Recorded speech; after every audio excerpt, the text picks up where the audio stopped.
concert de remerciements pour la vie retrouvée, c'est le cadeau du jazzman Georges Robert à tous ceux qui l'ont soutenu dans ses longs mois de maladie. Reportage en deuxième partie d'émission. Bonjour, vous vous sentez stressé, surmené, sous pression au travail? Vous n'êtes pas seul. Une étude de promotion Santé Suisse révèle qu'1 million de personnes en Suisse seraient proches du burn-out.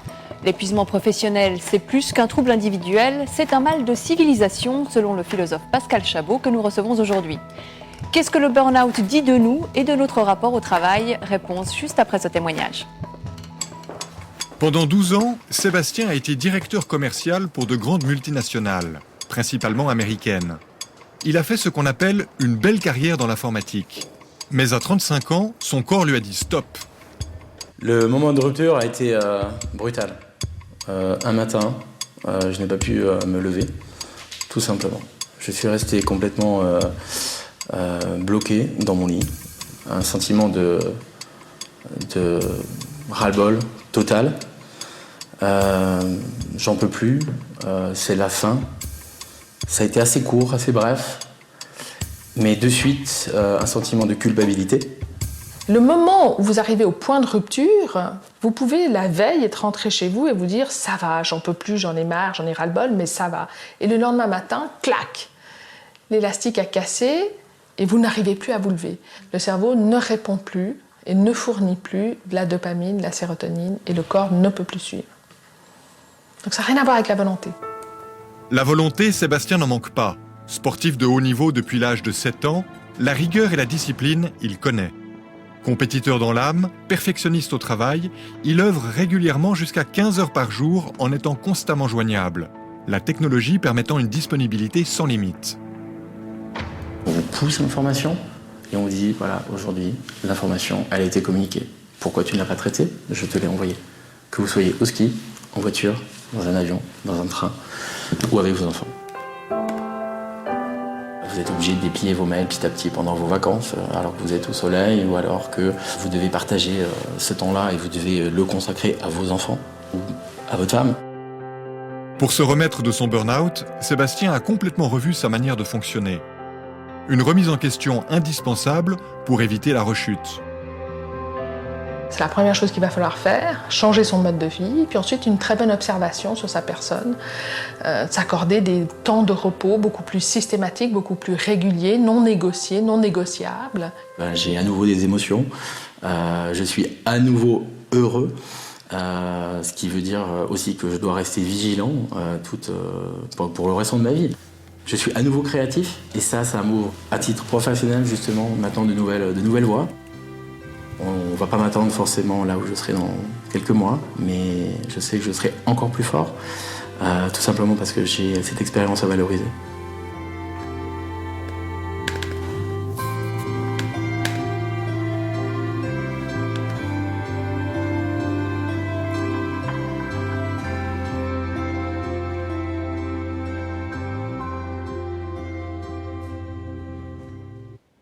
Pascal Chabot, bonjour. Bonjour. Vous êtes philosophe, professeur à l'Institut des hautes études des communications sociales à Bruxelles. Et vous avez publié l'an dernier Global Burnout aux presses universitaires de France.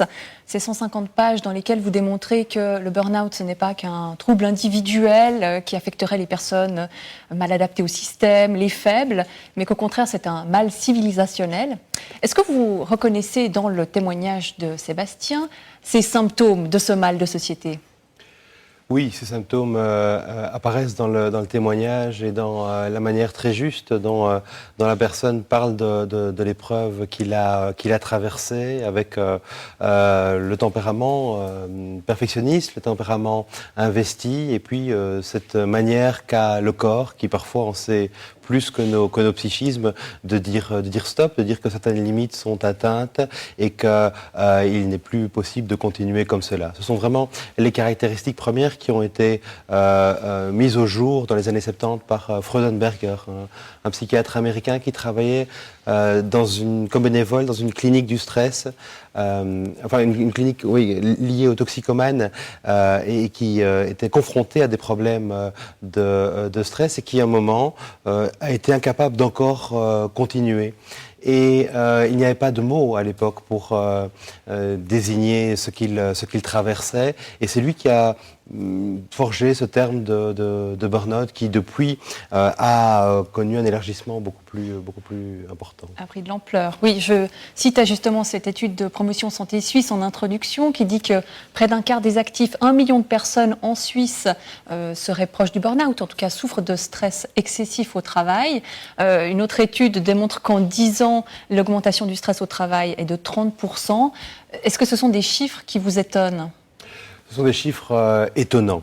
En les ayant entendus plusieurs fois dans d'autres pays européens également, ils m'étonnent un petit peu moins, mais ils sont fondamentalement étonnants. Et la philosophie naît de l'étonnement. Elle naît de cela, et c'est pour ça que je me suis intéressé à la question en me demandant pourquoi, dans nos sociétés extrêmement avancées, dans nos sociétés où tout de même un dispositif technologique et une économie qui est une économie très mature, devrait être au service des individus. Ceux qui font tourner le système, finalement, peuvent décompenser ainsi de manière assez redoutable. Il y a là une question philosophique, en plus d'une question psychologique et d'une question que les médecins rencontrent et traitent souvent très bien. Je trouve que la philosophie a quelque chose à dire là-dessus. Alors, quelles sont les causes, justement, de cette pathologie de civilisation, d'un point de vue philosophique ? Disons les grands thèmes qui peuvent l'engendrer, car il y a toujours beaucoup de causes simultanées ou convergentes. Mais les grands thèmes, pour moi, sont des thèmes souvent liés à la question de l'adaptation. L'individu doit s'adapter, cherche à toujours être davantage adapté au temps, par exemple, le temps qui n'est plus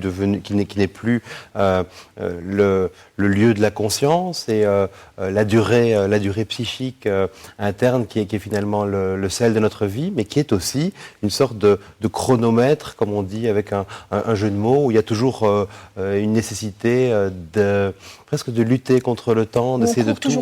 On court toujours après. Et les individus qui passent par cette épreuve, effectivement, disent je n'ai plus du tout de temps pour moi, je n'avais plus du tout de temps pour moi quand cela s'est estompé. Et cela montre bien qu'il y a une recherche constante d'adaptation, et l'humain s'adapte bien, l'humain s'adapte très très bien, mais le désir de l'humain, ce n'est pas d'être adapté, c'est de se réaliser, finalement. On s'adapte pour être réalisé. Et dans tous ces cas de burn-out, on a l'impression que des individus cherchent à être parfaitement adaptés, mais ne trouvent plus, finalement, de place pour passer au stade ultérieur qu'est la réalisation de soi. Vous dites aussi que l'une de ces causes, c'est qu'on est dans une civilisation du trop, de l'excès. Qu'est-ce que ça veut dire ? Je pense, c'est pour ça que j'essaye de voir le burn-out au-delà de ces dimensions psychologiques qui sont réelles, et il y a bien sûr des causes individuelles aussi. Il ne faut pas déresponsabiliser les individus, même s'il ne faut pas les culpabiliser, et encore moins aller vers le déni. Mais il y a quelque chose de civilisationnel au sens où, c'est vrai, nous sommes dans une civilisation extrêmement technologique, une civilisation techno-capitaliste qui promeut l'utile, qui promeut toujours l'utilité, et dans laquelle les facteurs humains sont peut-être moins importants. C'est une civilisation du rendement aussi, et c'est une civilisation qui peut mener à l'épuisement de certains de ses bons éléments, alors qu'elle épuise également les ressources naturelles, alors qu'elle épuise également, on le sait, la biodiversité. Je crois que tout ce thème du trop, ce thème de l'épuisement n'est pas anodin. On surconsomme tout, y compris l'humain. On surconsomme tout, y compris l'humain.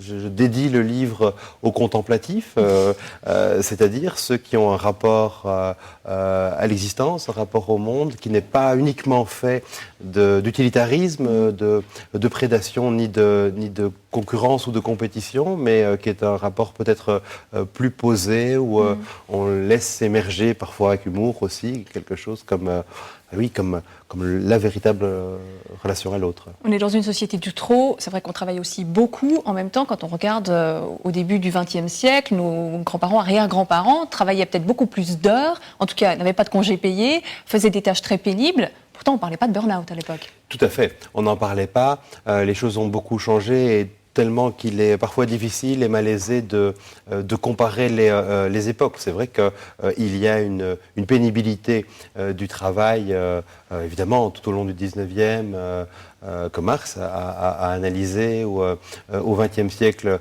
aussi, qu'il n'est absolument pas à remettre en question. Mais dans cette pénibilité-là, il y a quelque chose peut-être de plus physique. Et on le voit par exemple dans Les temps modernes de Charlie Chaplin, c'est le corps qui lutte avec le dispositif machinique. Ici, dans les cas de burn-out, on a l'impression tout de même que c'est beaucoup plus psychique, psychologique que l'épuisement est de cet ordre-là. Et c'est vrai que notre civilisation très technologique, dans le reportage on parlait des mails, on parlait de la possibilité d'être toujours joignable, donc d'être toujours dans un processus de réponse et sur le qui-vive finalement, sans pouvoir se poser ou trouver un temps pour soi. Cela est contemporain et cela n'est pas la civilisation de la guerre. Et le travail s'est dématérialisé. Vous me disiez en préparant cette émission, c'est vrai qu'un menuisier qui construit un meuble, il voit le produit fini, alors que pour tous ceux qui travaillent dans le domaine du service, qui prend de plus en plus d'ampleur, c'est pas le cas. C'est tout à fait juste. C'est tout à fait juste. Le menuisier voit le produit fini, il peut être fier de ce qu'il a fait et il sait aussi que cela durera. Quelqu'un qui travaille dans des structures beaucoup plus importantes et qui n'a pas de lien avec ce produit fini pourra se poser la question du sens de son travail davantage que le menuisier, pour qui c'est une évidence. C'est pas pour rien que la question d'une perte de sens est souvent soulevée également par les personnes qui traversent cette épreuve et c'est aussi une question que toute notre civilisation revendique comme étant ancienne. Mais la question du sens au sein d'un collectif de travail, parce qu'on ne travaille pas seul. La vérité du travail, c'est toujours qu'on est ensemble, qu'on est une équipe dans laquelle il y a une sorte de pacte pour arriver au meilleur résultat. On a du mal à trouver du sens à ce qu'on fait. En même temps, est-ce qu'on ne place pas trop d'attentes dans son travail? On espère que le travail donnera un sens à notre vie. Tout à fait. Ça, c'est tout le paradoxe. Je ne pense pas que le travail seul puisse donner le sens à une existence. Et parfois, effectivement, des individus qui ont tout donné à leur travail, au-delà de certaines limites, lorsqu'ils rencontrent certains problèmes dans leur carrière professionnelle, se trouvent assez désemparés, se trouvent assez désarçonnés quand il n'y a pas d'autre sens auquel se raccrocher. Cela étant, le sens est quelque chose de très difficile à définir, c'est certain. Quand le sens est là, il est comme une évidence, on n'y fait pas attention. Quand il n'est plus là, on sent qu'il y a quelque chose qui résonne moins bien dans le rapport entre soi et le monde et il faut reconstruire les choses alors. Puis de fait, on demande aussi des choses absurdes aux travailleurs. Vous citez un exemple dans votre livre d'une personne qui a été engagée pour rédiger des résumés d'articles scientifiques et qui se retrouve à devoir en publier 20, 30 par jour. Tout à fait. C'est Matthew Crawford, qui est un philosophe américain qui a écrit un éloge du carburateur, bon titre pour un livre de philosophie, où il parle du sens et de la valeur du travail. Et ce qui est intéressant, quand on lui a demandé de résumer autant d'articles scientifiques par jour, est sa première réaction. Il ne s'est pas dit « je vais devoir beaucoup travailler », il s'est dit « je vais devoir beaucoup trahir ». Parce que c'était un scrupuleux qui savait que pour résumer correctement un article scientifique, il fallait 1 heure, 2 heures au minimum, et on lui demandait de le faire en 30 minutes. Là encore, le rapport avec le temps est intéressant. Et ce qui est intéressant dans le burn-out, c'est que ce ne sont pas les tirs au flanc, ceux qui se mettent sur les flancs de l'armée pour ne pas recevoir les balles qui visent le centre. Ce ne sont pas du tout les tirs au flanc, ce sont les ardents, les investis, les enthousiastes, les zélés. Et c'est pourquoi aussi les entreprises, les organisations sont souvent très préoccupées par ces cas-là. Mais vous dites que le burn-out, c'est une perte de foi dans le système, ce système techno-capitaliste, comme vous le nommez, qui nous pousse justement à toujours plus l'efficacité, l'efficience. Est-ce que ce système-là peut survivre à l'épidémie de burn-out qu'on connaît actuellement ? Ou est-ce qu'on va changer de modèle de société ? Je pense que beaucoup réfléchissent à la question de la transition et réfléchissent aux transformations qui sont nécessaires partout où il y a épuisement finalement. C'est pas pour rien qu'on parle de transition énergétique par rapport à nos ressources. Et dans le domaine psychique, dans le rapport au travail aussi, je pense que les dimensions de la transition, les dimensions de la métamorphose sont importantes. Il ne faut pas romantiser indûment la maladie psychique et cette épreuve peut être très, très difficile. Mais enfin, certains, comme la personne que vous avez interrogée le disait, certains qui sont passés par là se reposent d'autres questions et amorcent à leur façon une transition. Il peut y avoir un burn-out réussi donc. Je le pense. Je ne veux pas romantiser la chose, mais je pense qu'à partir du moment où cette épreuve débouche sur peut-être une connaissance de soi meilleure, sur un sens des limites plus juste et sur une élaboration quant à ce qu'on attend de cette existence qui est à la fois longue et brève, comme on dit, eh bien, cela n'aura peut-être pas été entièrement vain. Vous avez publié ce livre donc l'an dernier, vous m'avez dit que vous en préparez un nouveau, un livre par année ce n'est pas rien. Comment est-ce que vous vous prémunissez contre le burn-out ? Peut-être par la philosophie, peut-être en réfléchissant à mes limites. Et puis je pense aussi que l'activité physique est importante, que ce soit le yoga, que ce soit le sport. Et puis pas tout miser sur l'esprit. Non, nous ne sommes pas que des esprits, loin de là. Merci beaucoup Pascal Chabot d'avoir accepté notre invitation. Merci à vous. Et je rappelle le titre de votre ouvrage Global Burnout paru aux Presses universitaires de France. Les références sont sur notre site internet fautpascroire.ch. C'est là aussi que vous pourrez nous faire part de vos commentaires ainsi que sur notre page Facebook.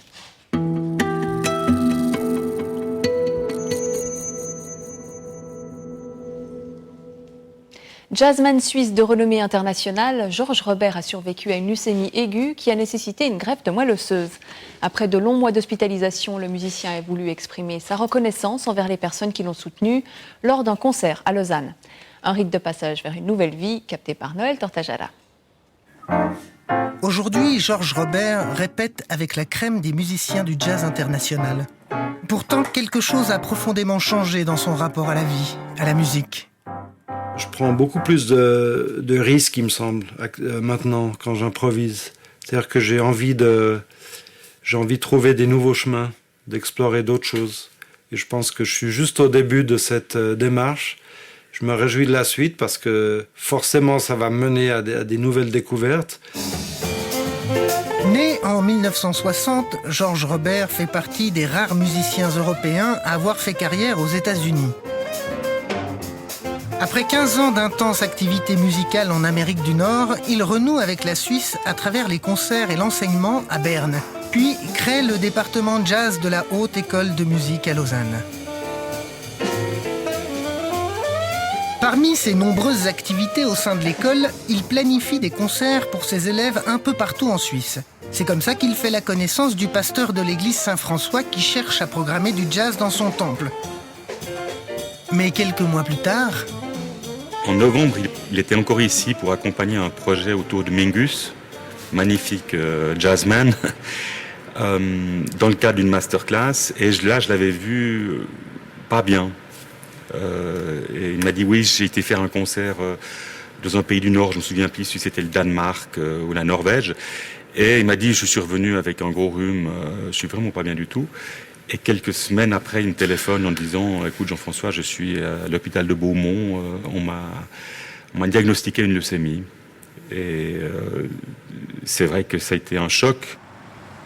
Le diagnostic révèle une leucémie aiguë qui nécessite une greffe de moelle osseuse. S'ensuivent une hospitalisation immédiate en soins intensifs et une succession de chimiothérapies. Tout d'un coup, on est coupé du monde et puis on est livré à soi-même pendant quand même de longues semaines. Et j'ai jamais vécu ça. Enfin, de ne pas pouvoir sortir d'un espace, c'est quand même quelque chose de très étrange, sans savoir pourquoi on est là. Enfin, on le sait, mais on ne sait pas vraiment le pourquoi de tout cela. Durant 2 mois et demi, son unique évasion sera les lumières changeantes d'une vue sur le Lavaux. Dans ce long tunnel où médicamentation et fatigue sont rythmées par le ballet du personnel soignant, le temps s'est dilaté. Et finalement, ce qui est extraordinaire, c'est que comme vous êtes toujours dans le même espace et vous ne pouvez pas sortir, Le jour devient la nuit devient le jour, il n'y a plus de limite, il y a juste la lumière qui part. C'est toujours fragile, hein, une guérison de cette maladie-là. C'est long aussi, c'est beaucoup plus long que 2 ans, 3 ans. Mais je crois qu'il était très reconnaissant d'avoir passé ces moments d'intense vie, même à l'hôpital. Je crois que même à l'hôpital, c'était des moments d'intense vie pour lui. C'est quand même quelque chose d'assez particulier d'avoir tous ces gens qui viennent s'occuper de vous jour et nuit. Vous développez forcément des rapports privilégiés parce qu'il y a eu beaucoup de discussions sur la vie, la mort, la musique, la littérature. Et c'était fascinant ces rencontres. Puis vient la greffe. Son frère aîné John, compatible, en est le donneur. Isolé à Genève 6 semaines durant, Georges va lutter contre un rejet. C'est là aussi qu'il concrétise l'idée d'un concert de remerciement en l'église Saint-François, de quoi occuper sa convalescence. Mai, juin, juillet, août a été occupé à écrire la musique pour le concert et à tout préparer, tout dans les moindres détails. Et en fait, ça m'a beaucoup aidé ce concert, le fait que j'avais un but.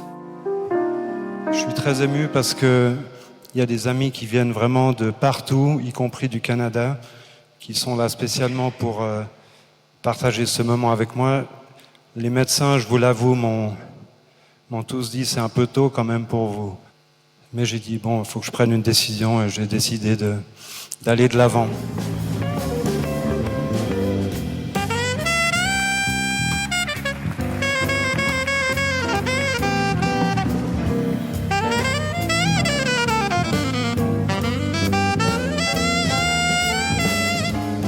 Le but, c'était vraiment de faire un concert pour tous les amis, la famille, les médecins, les infirmiers.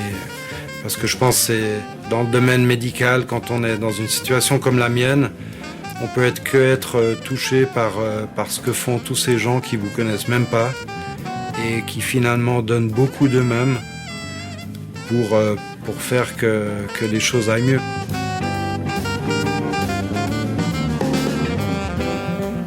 C'était un peu comme une sorte de renaissance, parce que très longtemps pendant sa maladie, pour lui, ça a été impossible de jouer du saxophone.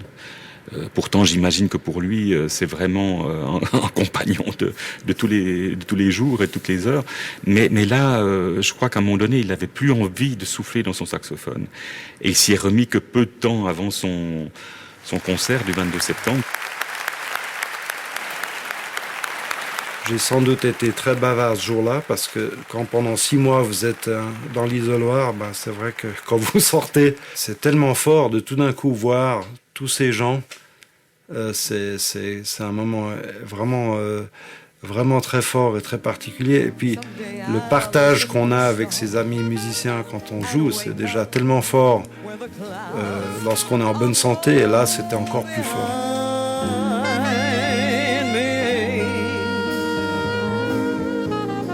J'ai trouvé ce moment vraiment extraordinaire, justement par cette émotion, par cette fragilité. Je crois qu'il a eu besoin à la fois de rendre grâce, de dire sa reconnaissance pour tous ces gens qui l'ont accompagné pendant sa maladie, mais aussi, je crois, pour ritualiser un passage. Parce que ce concert vient à la fin de tout un temps de soins assez aigus quand même. Et je crois que c'est devenu un rite de passage finalement. Il en a fait un rite de passage que je trouve vraiment très très bien. J'imagine qu'il y a beaucoup de gens qui sont dans ces situations de traitement long, à longue durée, où vous passez d'un traitement à un autre. Peut-être qu'on devrait arriver à peut-être pas en faisant un concert à chaque fois, hein, mais simplement en réunissant des gens autour d'une table, à ritualiser ces passages, quoi. Encore maintenant, j'ai ce sentiment très fort d'avoir traversé quelque chose de tellement comme un tsunami que tout s'est remis à zéro et que je reconstruis petit à petit et que j'apprécie encore plus tout ce que j'ai la chance de faire et toutes les rencontres, les concerts. C'est assez extraordinaire en fait et je pense que c'est le revers de la médaille, c'est que toute la souffrance mène à cette émotion aujourd'hui qui est finalement un peu de redécouvrir la vie, les amitiés, les repas dehors, les cafés ici ou là. Toutes ces choses normales, elles ont complètement une autre signification aujourd'hui.